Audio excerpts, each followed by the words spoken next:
Hello everyone, welcome back to this video. I'm your Dr. Maheshwari. In this video, we will be learning about an important X-ray, that is Tracheo esophageal fistula X-ray in newborn, right? Normally what happens in newborn when a baby gets delivered, we need to check the patency of the esophagus, right? Into whether the opening is present only to hold to the stomach. So we put an esogastric tube, via oral or via nasopharyngeal, and the tip passes to the esophagus and goes into the duodenum or the stomach part.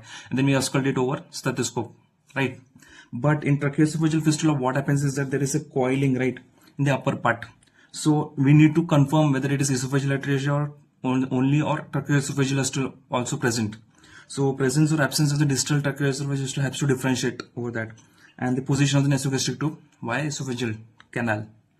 So in this X-ray, you can see there is a coiling of the the nasogastric tube, right, in the upper esophageal pouch, and the tube does not pass into the stomach or into the normally it has to be passed in the straight line into the stomach in the fundus, right? But it is not passing; it is coiled in the upper pouch only.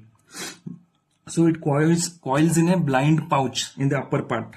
So this suggestive esophageal atresia, and with the help of the whether the air is present or not in the stomach, we can help. It helps to differentiate distal tracheoesophageal fistula or isolated esophageal atresia only. So right, if there is a presence of gas or the fundus gas in the stomach, right, it suggests distal tracheoesophageal fistula, that is type C, which is most common. And if there is no gas in the stomach, it is white, whole white, then we can suggest it is only pure esophageal atresia, right? And then on the basis of that, we can comment on the lungs also, right?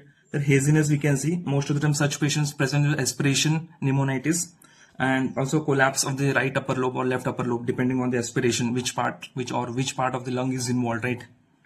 So doing such patients, right, don't forcefully push the esophagus or push the nasogastric tube very forcefully, and never use contrast in such babies, right?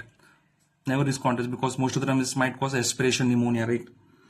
And the risk of aspiration is very high in such patients, so it's better to avoid contrast. Confirm. Yes, thank you.